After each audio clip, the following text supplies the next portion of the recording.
تو عرض یہ ہے میرے عزیز، تو اس سے یہ قدیم الایام، یہ بہت واضح ہے کہ ایک مقام کا، جب دیکھیں استدلال کی وجہ بہت واضح ہے کہ ایک مقام ہے، اس کے لیے ایک اہلیت چاہیے. ہم ثابت کرتے ہیں کہ اس شخص میں اہلیت نہیں ہے، اس شخص میں اہلیت نہیں ہے، تو اس کا فائدہ کیا ہے؟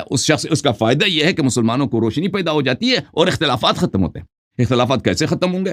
کہ مسلمانوں کو جب پتہ، کیونکہ یہ اختلافات کا جڑ ہے مسلمانوں میں، مسئلہ امامت، مسئلہ خلافت، جب پتہ چل جائے گا کہ ایک طرف نفس النبی صلی اللہ علیہ وآلہ وسلم ہے، امیر المؤمنین علیہ السلام کو قرآن پاک نے فرمایا وَأَنفُسَنَا وَأَنفُسَكُمْ، نفس النبی صلی اللہ علیہ وآلہ وسلم.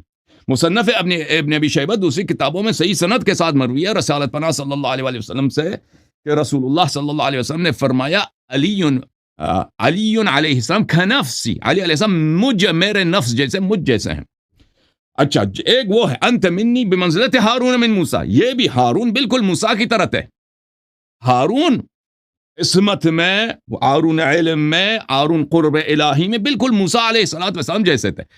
تو ایک وہ ہے جو شیعوں کا عقیدہ ہے کہ نبی صلی اللہ علیہ وسلم کے بعد انہی جیسا معصوم، انہی جیسا پاک، انہی جیسا متقی، انہی جیسا اللہ کا پیارا ہی خلیفہ ہے. دوسری طرف ایسے کینڈیڈیٹس کو لایا جاتا ہے کہ ان سے ایسے اعمال سرزد ہوتے ہیں کہ عام مسلمان سے کبھی سرزد نہیں ہوگا. ٹھیک ہے نا؟ یہ اس کا فائدہ یہ ہے.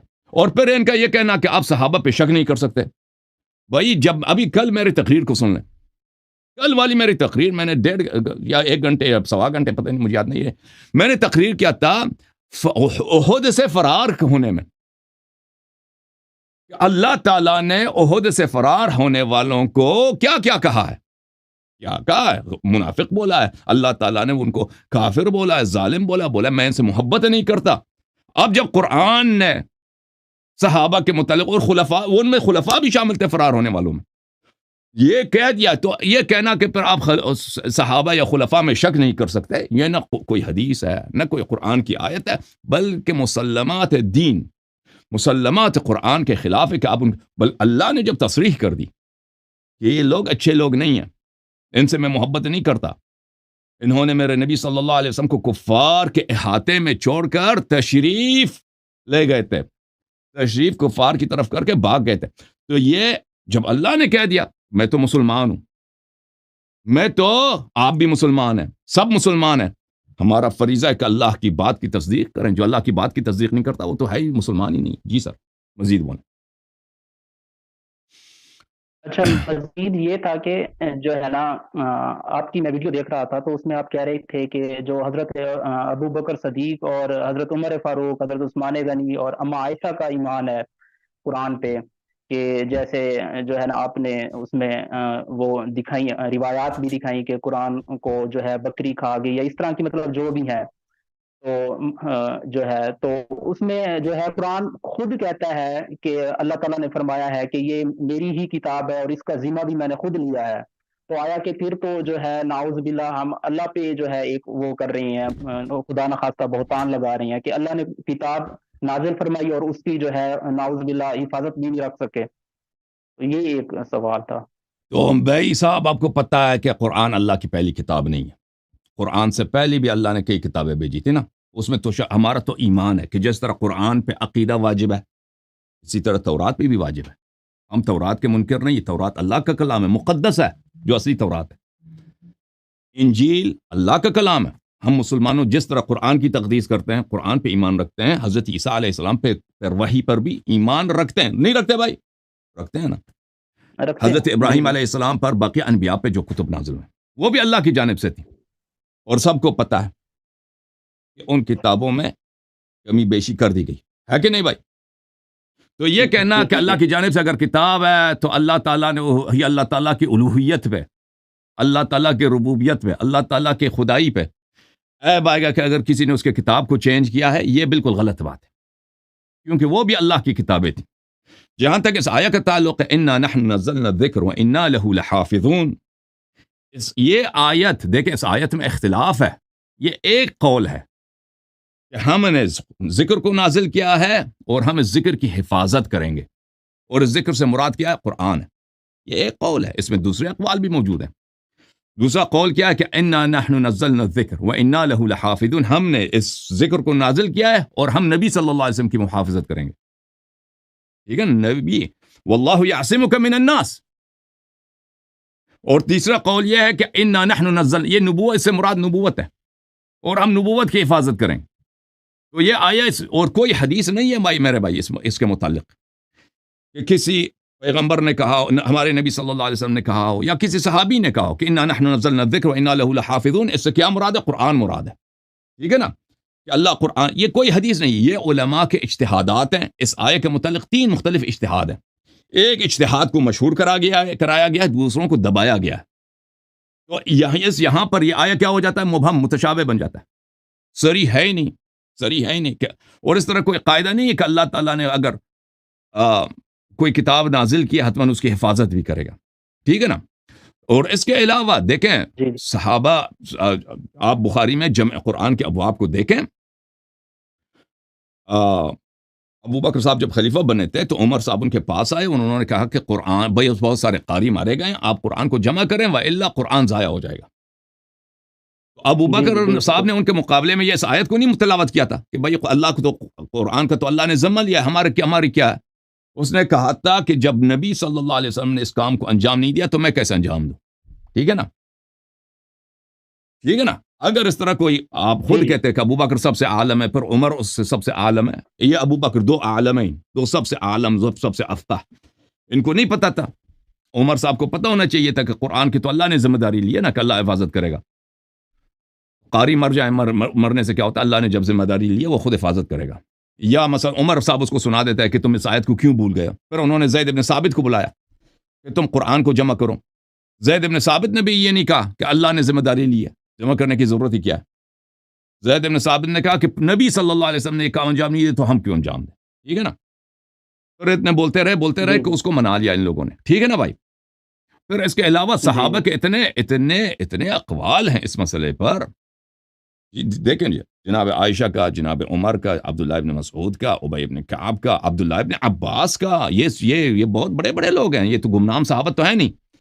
ان کے اقوال ہیں کہ مثلا قرآن سے آیات کی کمی ہوئی ہے، صریح آیا، اور روایات 1-2 نہیں، متواتر ہیں، بہت زیادہ ہیں.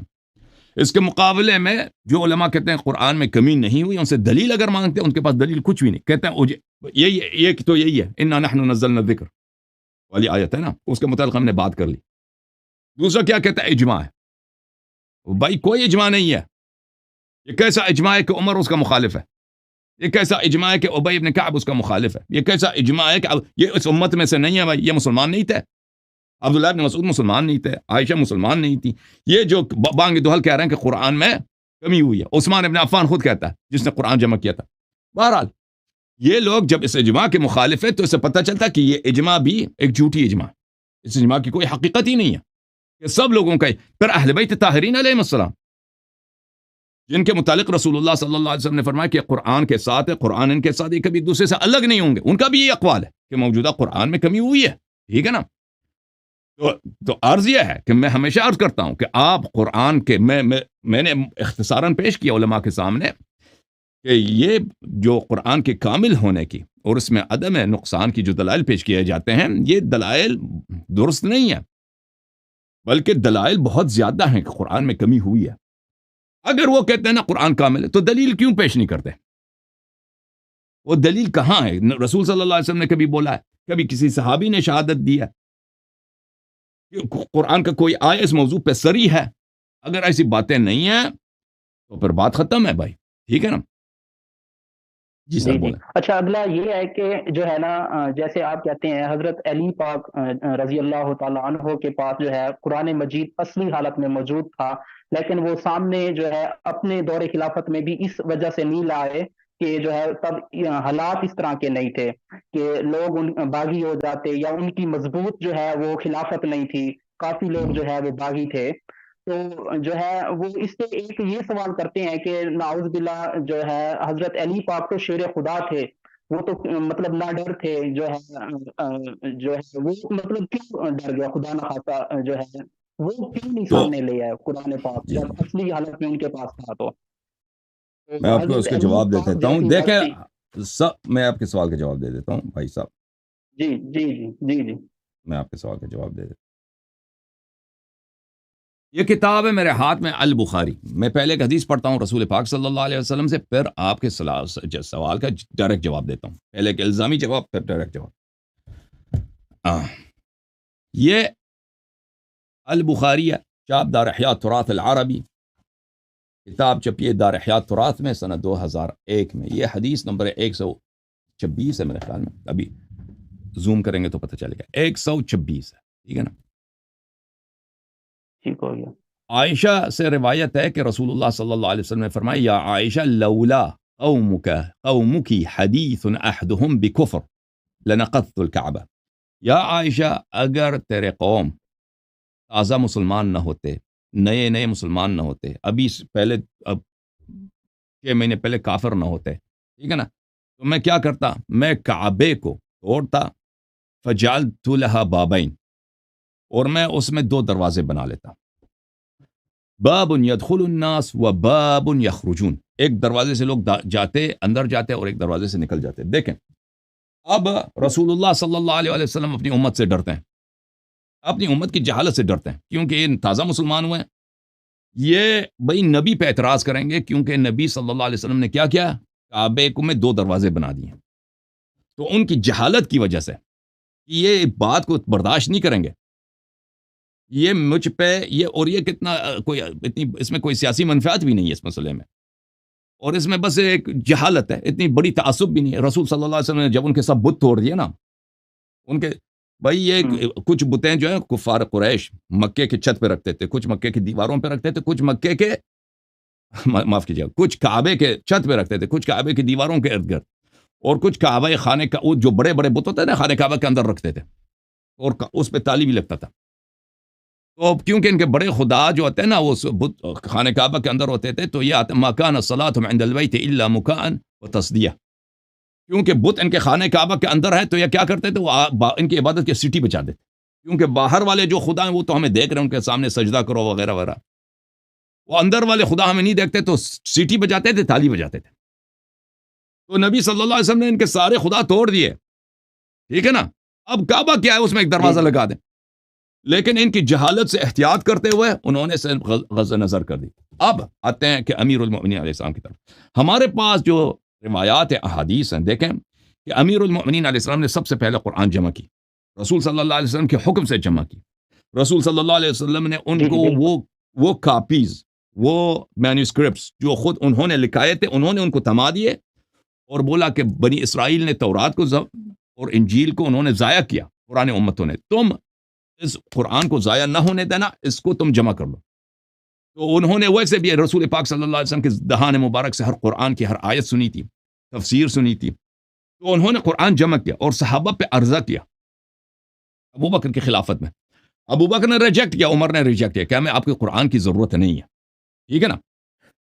یہ قرآن ان لوگوں نے کیوں ریجیکٹ کیا تھا، ان لوگوں نے کیوں ریجیکٹ کیا؟ دیکھیں اس کی وجہ یہ ہے کہ اس رسول پاک صلی اللہ علیہ وسلم پہ جو وحی آئی تھی اس میں ایسی باتیں تھیں، بعض لوگوں کے نام تھے اور بعض لوگوں کے اوصاف تھے کہ ان سے ان کی جو موجودہ خلافت تھی اس زمانے میں وہ اس کی بطلان واضح ہو جاتا. اور اہل بیت علیہم الصلاۃ والسلام کے اتنے اوصاف و صفات تھے کہ وہاں پر ان کی امامت کا انکار ناممکن ہو جاتا. تو اس لیے انہوں نے برداشت نہیں کیا. کر سکتا ہوں آپ کو؟ جی بولیں. یہاں پہ ایک سوال بنتا ہے کہ یہ جیسے آپ کہہ رہے ہیں کہ ان کے نام جو ہے، مطلب اس چیز کا کوئی حوالہ جات یا اس جی بالکل یہ شیعہ کتب میں موجود ہے، شیعہ کتب میں موجود ہے. اچھا، اس کے بہت سارے احادیث ہیں، ایک دو نہیں، بہت زیادہ ہیں. جی سر. تو عرض یہ ہے کہ پھر ان لوگوں نے ریجیکٹ کیا. اب جو حکومت آئی ہے 25 سال کے بعد، امیر المؤمنین علیہ پیغمبر صلی اللہ علیہ وسلم کے وفات کے بعد 25 سال کے بعد امیر المؤمنین علیہ السلام کو، یہ اکثر مسلمان اس زمانے میں انہوں نے نبی صلی اللہ علیہ وسلم کو نہیں دیکھا تھا. سنہ 35-36 میں یہ اکثر مسلمان جو تھے کون تھے؟ ایرانی تھے یا شامی تھے یا مصری تھے یا بحرینی تھے، جو رسول پاک صلی اللہ علیہ وسلم کے بعد مسلمان ہوئے تھے. آپ سمجھ رہے ہیں نا میری بات کو؟ جی. کیونکہ پیغمبر کے وفات کے بعد فتوحات بہت وسیع ہو گیا تھا. یعنی پیغمبر صلی اللہ علیہ وسلم کے زمانے میں جو اسلامی علاقہ تھا وہ چھوٹا تھا، بلکہ ان کے زمانے میں بھی جو جو فتوحات ہوئے تھے وہ ان کے آخری 2 سال میں ہوئے تھے. اکثر مسلمان جو تھے ان کے زمانے میں بھی اتنے پکے مسلمان نہیں تھے نبی صلی اللہ علیہ وسلم، کیونکہ جو لوگ پرانے مدینے والے لوگ تھے مکے سے ہجرت کیے تھے وہ لوگ بہت کم تھے. اکثر لوگ حتیٰ نبی صلی اللہ علیہ وسلم کے آخر حیات میں یدخلون الناس فی دین اللہ افواجا اس طرح کہتے ہیں نا کہ ابھی پیغمبر صلی اللہ علیہ وسلم کے وفات کے 6 مہینے 1 سال پہلے بہت سارے دسیوں ہزار کے تعداد میں جزیرۃ العرب میں لوگ مسلمان ہوئے تھے. انہوں نے اسلام اتنا نہیں سیکھا تھا، وہ نام کے مسلمان تھے. اور پھر جب یہ فتوحات ہوئے نا ابو بکر کے زمانے میں، عمر کے زمانے میں، عثمان کے زمانے میں، تو یہ لوگ تو ابو بکر عمر کو مقدس سمجھتے تھے جیسے ابھی جماعت عمریہ مقدس سمجھتے ہیں. جس طرح اس زمانے میں جس طرح رسول صلی اللہ علیہ وسلم کے حدیث کو حجت سمجھتے تھے، اسی طرح ابو بکر عمر کے افعال اقوال ان کے اوامر کو یہ لوگ حجت سمجھتے تھے. تو اس زمانے میں امیر المؤمنین علیہ السلام کو حکومت ملی ہے کہ اکثریت ان کو امیر المؤمنین علیہ السلام کو بالنص خلیفہ نہیں مانتے. اکثریت اس لیے خلیفہ مانتے ہیں کہ ان سے بیعت کی گئی، اسی طرح جیسے ابو بکر عمر سے بیعت کی گئی، ٹھیک ہے نا، اس لیے وہ خلیفہ ہیں. اور اس وقت یہاں پہ بہت شورشیں ہو رہی ہیں. ایک شورش ہے عائشہ کا، جنگ جمل، طلحہ زبیر کا، یہ بڑے بڑے صحابی ہیں بھائی، زوجہ رسول صلی اللہ علیہ وسلم کو پکڑ کے لے کے آئے کہ بھئی ہم نے یہاں پہ عثمان کا خون کا انتقام لے. اپنی بیوی کو نہیں لے کے آئے، نبی صلی اللہ علیہ وسلم کی بیوی کے اہل خانہ کو لے کے آئے. پھر وہاں پہ معاویہ کا شورش ہے، خوارج کا شورش ہے. تو اس حالت میں میرے بھائی اگر امیر المؤمنین علیہ الصلوۃ والسلام اس کے مقابلے میں یہ بھی لے کے آتے کہ بھئی دیکھو قرآن میں لکھا ہے کہ ابو بکر عمر کافر تھے، یہ فلانی کافر تھے، اور میرا مقام جو ہے کچھ اور ہے، تو وہ اس کا وقت ہی نہیں تھا، سمجھ میں. تو اسی لیے جب امیر المؤمنین علیہ الصلوۃ والسلام قرآن کو لے کے آئے نا صحابہ کے لیے، وفات رسول صلی اللہ علیہ وسلم کے بعد جب انہوں نے قرآن جمع کیا تھا صحابہ کے لیے قرآن کو لے کے آئے، تو صحابہ نے ریجیکٹ کیا کہ ہمیں نہیں چاہیے. تو انہوں نے فرمایا تھا اب میں اس قرآن کو لے کے جاؤں گا، تم نہیں مانتے تو اس کو کبھی کوئی نہیں دیکھے گا. میرے فرزند 12ویں امام عصر علیہ الصلوۃ والسلام، امام مہدی علیہ السلام کی ظہور تک کوئی نہیں دیکھے گا اس کو، نہیں، کیونکہ ایسے حالات کبھی پیش نہیں آئیں گے، ایسے حالات کبھی پیش. اگر امیر المؤمنین علیہ السلام کوفہ میں، دیکھیں کوفہ میں انہوں نے تراویح پہ پابندی لگانا چاہا، لوگوں نے نہیں مانا. ان کا دارالخلافہ کہاں ہے؟ کوفہ ہے. کوفہ میں تراویح ہوتی ہے. انہوں نے امام حسن مجتبی علیہ السلام سے فرمایا کہ جاؤ لوگوں میں اعلان کرو کہ ماہ رمضان میں نوافل کو تم جماعت کے ساتھ پڑھتے ہیں، یعنی صلاۃ تراویح، یہ بدعت ہے. ان کے خلاف ان کی اپنی فوج نے نعرہ بازی شروع کر دی اور کہہ دیا کہ یہ عمر کی سنت کو منع کر رہے ہیں. واہ عمرہ، دیکھو زمانہ یہ ہو گیا، لوگوں دیکھو کہ خلیفہ جو مدینہ سے آئے یہ عمر کی سنت کو منع کر رہا ہے، ہمیں نماز پڑھنے سے منع کر رہا ہے. تو امیر المؤمنین صاحب خود فرماتے ہیں کہ مجھے ڈر ہوا کہ میری ہی فوج میرے خلاف تلوار نکالے گی، تو میں نے اعلان کرا دیا کہ پڑھنے دو بھائی، جو پڑھنا چاہتا ہے پڑھ لے. جب وہ ایک تراویح کو منع نہیں کر سکتے اس لیے کہ عمر کی سنت ہے، وہ قرآن کی اگر آیہ بھی لے کے آتے نا کہ عمر جو ہے جی اس کا کردار کیا ہے، کردار اس کا ریجیکٹڈ ہے، کردار اس کا صحیح نہیں ہے. اللہ نے قرآن میں بولا، اس کا نام لے کے بولا.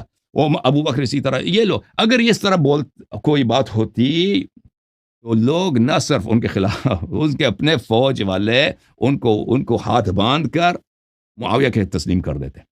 تو ان کے سامنے رسول پاک صلی اللہ علیہ وسلم کی سنت ہے، جیسے رسول پاک صلی اللہ علیہ وسلم اپنی امت کی جہالت کی وجہ سے کعبہ کیوں نہیں چیرتے بھائی، اپنی امت کی، اپنی اصحاب، سب صحابت ہے، امت اس وقت سب صحابت ہے بھائی، ان کی جہالت کی وجہ سے، ان کے بے جا تعصب کی وجہ سے کعبے کو نہیں چیرتے، ٹھیک ہے نا. تو اسی لیے امیر المؤمنین علیہ الصلوۃ والسلام جب لوگ لا یکلف اللہ نفس، قرآن کی آیت ہے، لا یکلف اللہ نفسا الا وسعها. نبی صلی اللہ علیہ وسلم پوری جو قرآن ہے نا، وہ یہ ایک دفعہ شریعت نہیں لے کے آئے، تدریجاً لے کے آئے. اگر شروع ہی سے نبی صلی اللہ علیہ وسلم سب احکام پہلے ہی دن لے کے آتے، شاید کوئی مسلمان نہ بنتا. امیر المؤمنین علیہ الصلوۃ والسلام نے بھی رسول پاک صلی اللہ علیہ وآلہ وسلم سے تدریج سے سیکھا ہے. اگر ان کی حکومت چلتی 20 سال 25 سال 30 سال چلتی نا، تو ضرور وہ بہت دنیا کے حالات مختلف ہوتے، خاکہ مختلف ہوتا، اور پھر مقدرات ہی تبدیل ہو جاتے. لیکن اس امت نے کبھی ان کو قبول نہیں کیا، امت نے ہمیشہ ان کے دشمنوں کا ساتھ دیا، پھر امت نے ان کو شہید کر دیا. اور لا یکلف اللہ نفسا الا وسعها، اگر ایک چیز کا ضرر زیادہ ہے، اس کا فائدہ کم ہے، تو پھر پھر اور آپ اس کام کو انجام نہیں دے سکتے، تو پھر اس میں اللہ کا حکم یہی ہے کہ اس کو آپ نہ چڑھیں۔ اور پھر امیر المومنین علیہ السلام نے سے طلحہ نے جب پوچھا نا حکومت عثمان میں کہ آپ وہ قرآن آپ کے پاس ہے، اس کو آپ ظاہر کیوں نہیں کرتے، تو امیر المومنین علیہ السلام نے اس سے یہی فرمایا کہ جو قرآن تمہارے ہاتھ میں موجودہ قرآن، یہ بھی قرآن ہے، اس میں ہمارے حجج کافی ہیں، وہ جو ہدایت چاہتا ہے اس قرآن میں ہے، موجودہ قرآن میں ہے، جو حجج بہت ہے، اہل بیت علیہ السلام کا حق اس میں ثابت ہے، ہدایت ہے، لیکن بعض چیزیں ہیں کہ ابھی اس کو ظاہر کرنے کا وقت نہیں آیا، ٹھیک ہے نا۔ انہوں نے اس لیے ظاہر نہیں کیا کہ وہ نہیں چاہتے لوگوں کی ہدایت ہو، ظاہر کرتے بھی تو وہ خود ان کے اہل خانہ سب شہید ہو جاتے، اس کا نتیجہ یہ ہوتا۔ کربلا جو سنہ 61 ہجری میں امام حسین علیہ السلام کے ساتھ پیش آئے، یہ کربلا امیر المومنین علیہ السلام کے ساتھ کوفہ میں پیش آ جاتا اسی وقت۔ جی سر۔ اچھا، یہ آخری کوشچن ہے کہ جو جی جی۔ ہے وہ آگے فدق والا جو معاملہ ہے وہ ہوں۔ قرآن کریم میں بھی ہے کہ صحابہ کرام نے جو ہے گھوڑے دوڑا کے جو ہے مطلب یہ چیز، یہ پراپرٹی مطلب نہیں وہ گین کی، یہ گاڈ گفٹیڈ ہے، اور یہ ہمارے پیغمبر صلی اللہ علیہ وآلہ وسلم کو ہم نے مطلب ان کی پراپرٹی ہے، تو وہ واقعی مطلب جو ہے وہ میراث بنتی تھی۔ تو جو ہے جیسے حضرت ابو بکر صدیق رضی اللہ تعالیٰ عنہ نے نہیں دی اپنے دور خلافت میں، تو حضرت علی کا بھی تو دور آیا، حضرت علی رضی اللہ تعالیٰ عنہ جو ہے وہ دے دیتے، وہ جو ہے نا مطلب باغ فدق کا معاملہ حل کر دیتے، تو انہوں نے کیوں نہیں کیا؟ یہ آخری کوشچن ہے۔